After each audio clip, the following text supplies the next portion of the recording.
Você só vai ser uma criadora de conteúdo que se destaca, que é fora da média, fora da curva, se você for uma consumidora de conteúdo ativa e não passiva. Olá, começamos. Meu nome é Bruna, eu sou lá do @Psico Fora da Caixa. Estou todos os dias em basicamente todas as redes ajudando psicólogas e estudantes de psicologia a produzirem um conteúdo capaz de captar pacientes através da sua rede social. Hoje a gente vai falar sobre como de fato sair da caixa na criação de conteúdo, porque eu vejo muitas psicólogas se perdendo aí no caminho, se fazendo as perguntas erradas, achando que elas precisam olhar para uma direção, quando na verdade aquela direção só vai dar para elas mais do mesmo, e também ouvindo pessoas que vão falar mais do mesmo, certo? Vamos lá. Um ponto que eu defendo muito com as minhas alunas lá do método Psico Fora da Caixa de criar conteúdo, que é o meu curso mais completo, né, para psicólogas e estudantes de psicologia de criação de conteúdo, é que a gente precisa abrir mão de ser uma consumidora de conteúdo passiva. Porque só a partir do momento que a gente consegue se usar como fonte de criação, é que a nossa criação vai ser diferente da criação de todas as outras pessoas.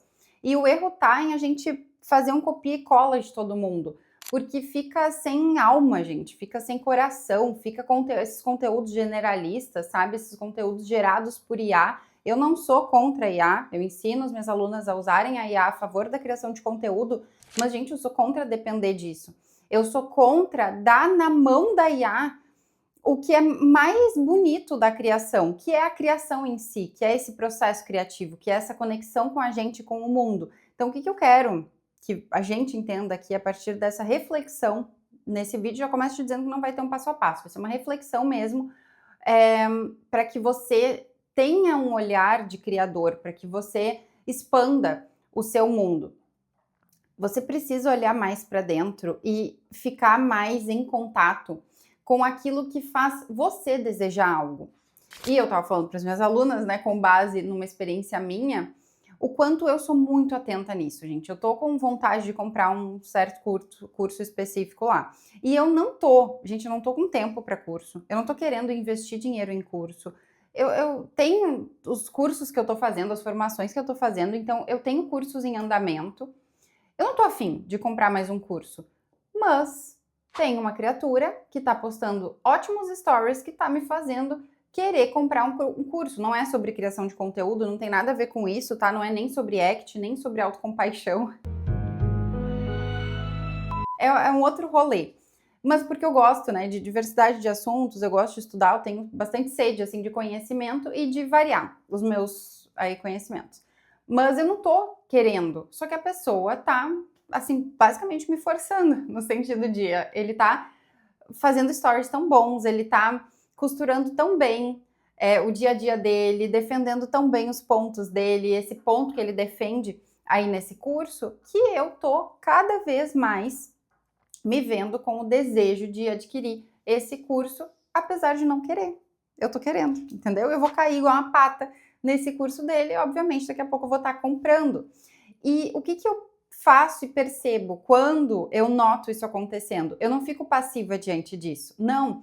O meu processo de aprendizagem, gente, o meu processo de análise, de obtenção de dados, já começa nisso. Assim, eu tô querendo comprar algo, tá? Eu vou aprender com isso. O que ele tá fazendo que tá me gerando esse desejo? Ainda mais em um contexto em que eu não queria fazer isso. O que ele tá postando? De que maneira que ele tá falando? Que ponto que ele tá defendendo? E esse curso é sobre tal assunto. Como que ele tá costurando isso nos stories dele, defendendo esse ponto? Daí eu tô sacando, me dando conta que esse cara defende esse mesmo ponto todos os dias nos stories dele. Claro, ele trabalha com isso, né, com infoproduto. Mas todos os dias ele tá lá, independente se for infoproduto ou serviço. A ideia é que tudo que a gente faz, especialmente falando de stories ali, né, porque é o canal que a gente tem, mas tudo que a gente faz leve a pessoa a olhar para a direção que a gente quer que ela olhe. Não é manipular o olhar, tá, gente? Embora possa soar como, mas é de convidar a pessoa, sabe? A olhar através do nosso ponto de vista. E na real, ai, que horror fazer isso na internet. Gente, a gente faz isso o tempo todo. numa conversa com os nossos amigos, assim, sabe? A gente não fica abrindo parênteses a respeito de tudo e considerando todas as possibilidades e perspectivas a todo momento. Não, a gente oferece a nossa lente para as pessoas o tempo todo. Por mais imparcial que a gente tente ser, por mais neutro que a gente tente ser, a gente está oferecendo uma lente o tempo inteiro. E pode ser uma lente muito imparcial e muito neutra. Isso ainda assim é uma lente. Aqui eu dei uma volta, né, um parênteses desnecessário, mas assim, vozes da minha cabeça para compartilhar isso com vocês. O quanto a gente sim direciona o olhar do outro. Mas será que você está direcionando o olhar do outro para aquilo que está a serviço do que você quer que o outro veja? Do raciocínio que você quer que o outro tenha? Da conclusão onde você quer que o seu seguidor chegue? Que vai levar ele a, quem sabe, desejar o seu infoproduto ou o seu serviço, ou pelo menos desejar saber mais da lente através da qual você enxerga, ou seja, consumir mais os seus conteúdos, né, te acompanhar mais, abrir um outro lugar. Eu, por exemplo, não consumia essa pessoa no YouTube. Ferrou, já comecei a consumir no YouTube. Então ele já abriu um canal ali para mim, sabe? Do tipo assim, tô gostando do que eu tô vendo, quero entender e tal, quero comprar o curso, mas pera lá, deixa eu já consumir mais em outro lugar. Tô indo pro YouTube. Então vocês percebam assim que o tempo todo a gente tá em contato com a possibilidade de aprender sobre essa postura aqui, falando de vendas, mas posicionamento digital como um todo, sabe? Sobre o jeito como a gente se mostra para o outro na rede social. Porque sim, se você tem uma rede social, você está se mostrando para o outro. Ah, mas eu não posto nada, eu não apareço. Tá? O que você está contando para o outro quando você não posta nada e não aparece? O que isso informa para o outro? Né? Se a sua rede social não tem conteúdo há sei lá quantos meses. Sim, isso gera uma história na cabeça do outro. O que isso pode estar querendo dizer? Eu sou muito a favor, assim, na rede social, gente, da gente ter mais controle da narrativa. E eu levo isso como uma visão para minha vida como um todo, não vou entrar em detalhes, mas assim, ter controle da narrativa é muito importante para mim, controladora que sou, né? Por vezes tenho muito prejuízo com isso e por vezes eu me beneficio com isso. E na rede social, querendo ou não, eu tenho certos benefícios a partir de pegar o controle da narrativa. E o que isso significa, né? É a gente escolher as peças que a gente vai entregar para que o outro veja. Ou seja, a gente oferecer a lente através da qual a gente enxerga o mundo, um assunto específico, uma temática específica, uma pessoa, um personagem específico, um livro específico. Então eu quero que vocês saiam daqui desse vídeo muito mais atentas a isso, assim, a maneira como vocês se relacionam com o conteúdo do outro, como vocês se relacionam com o infoproduto do outro, como vocês se relacionam com a temática que o outro está oferecendo, com a lente que o outro está oferecendo, com os stories do outro, com conteúdo, com tudo, tá? No geral, assim, com tudo.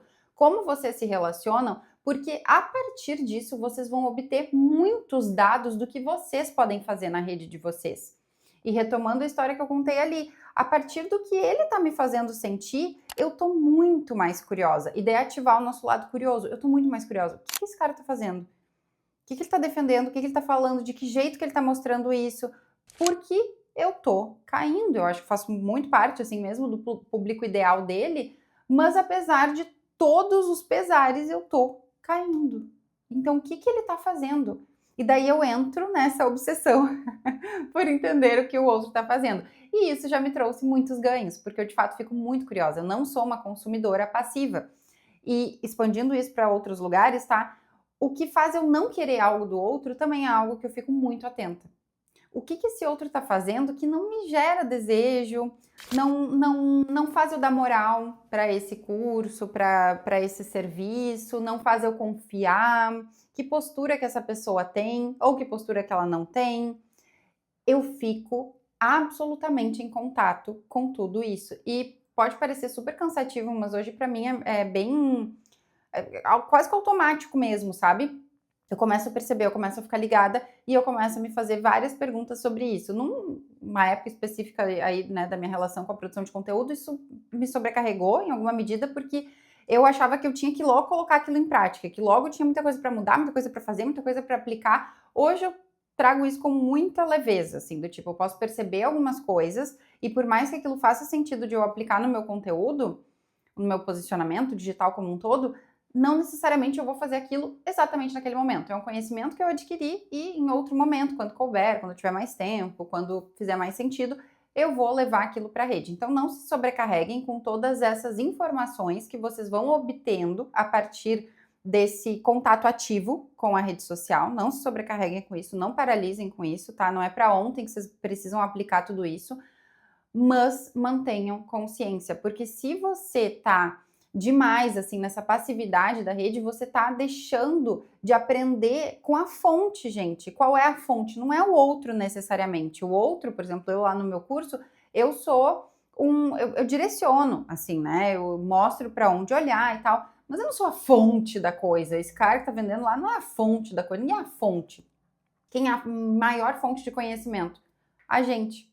Mas se a gente está super desconectada, se a gente só usa a rede social para, sei lá, assim, só para gastura, só para se irritar, né, para passar raiva, mas só para gastura, cara, não vai ter como a gente ser essa fonte de informações para nós mesmos, tá? Então, o conteúdo do outro não é só para a gente aprender de maneira explícita, mas principalmente para a gente aprender de maneira implícita, com o que a gente sente e como é o nosso processo para chegar até passar o cartão para aquela pessoa, né? Passar o Pix para aquela pessoa. E eu defendo muito esse ponto, assim, só para finalizar esse vídeo agora mesmo, tá? Eu defendo muito esse ponto de que você não deve ficar só atenta aos detalhes mais visíveis, ou nem detalhes, né? As coisas visíveis, quando você faz um curso, quando você faz a sua terapia, quando você vai no médico, num lugar. Tem coisas que são muito fáceis de ver. E tem coisas que estão por trás da cortina, que é a maneira como a pessoa faz aquilo, a maneira como a pessoa te convida, a maneira como a pessoa organiza a mesa, a maneira como a pessoa te oferece algo, a maneira como a pessoa te manda uma mensagem. Tem coisas que não são a coisa em si, explícita, mas é os bastidores. E isso eu sempre fui muito atenta. Eu sou uma pessoa muito curiosa, acho que vocês já entenderam isso, assim, eu sempre fui desde criança, tá? E minha família, meus pais estimulavam muito essa curiosidade, achavam graça, enfim, estimulavam ali até quanto eles podiam e conseguiam. E hoje isso me ajuda muito, porque eu tento manter muito essa habilidade presente, sabe, na minha vida. Eu sou muito curiosa, eu quero muito entender o porquê das coisas, eu quero muito entender como que aquilo tá me batendo demais. Então, eu convido que vocês façam o mesmo. Não fiquem presas só no óbvio, sabe? No que pega primeiro, chega primeiro nos olhos. Olha para os detalhes, tenta dar uma espiada metaforicamente por trás da cortina para você entender o que está acontecendo naqueles bastidores. E o bastidor está sempre dentro de você, assim, você vai acessar esses bastidores se você prestar atenção no caminho que você faz. Então, se conecta, tá? Com você. Esse é um dos pontos, assim, que eu ensino lá no meu curso Método Psico Fora da Caixa Criar Conteúdo.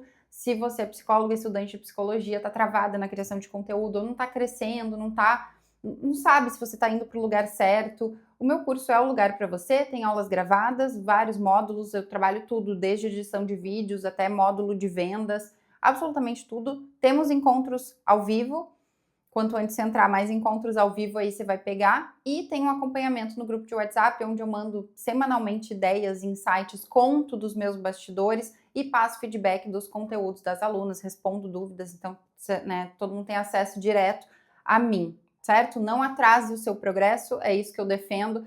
Quanto antes você entrar, antes você vai aprender, né, adquirir todo esse conhecimento e aprender também, através do meu conhecimento, da minha lente, a você também, né, obter, clarear melhor a sua lente aí desse lado, para que você direcione seus seguidores também e deixe claro a visão que você tem das coisas lá no seu posicionamento digital. Vai ser uma honra te receber, eu tô te esperando e o vídeo foi entregue. Se você gostou, deixa aqui nos comentários que eu quero muito saber. É um vídeo mais reflexivo, porque é isso, a gente precisa ter uma visão macro das coisas, não só, sabe, tão pequena, tão especial, como viralizar, como isso, como aquilo. Isso tem um módulo lá no curso, tá? De viralização, de como fazer conteúdos altamente compartilháveis, isso e aquilo. Mas isso é uma parte, gente, tá? Isso sozinho não te leva a lugar nenhum. Você precisa ter uma visão mais macro, para daí sim você se diferenciar na rede social e ser muito mais esperta, tá? Um beijo e até a próxima.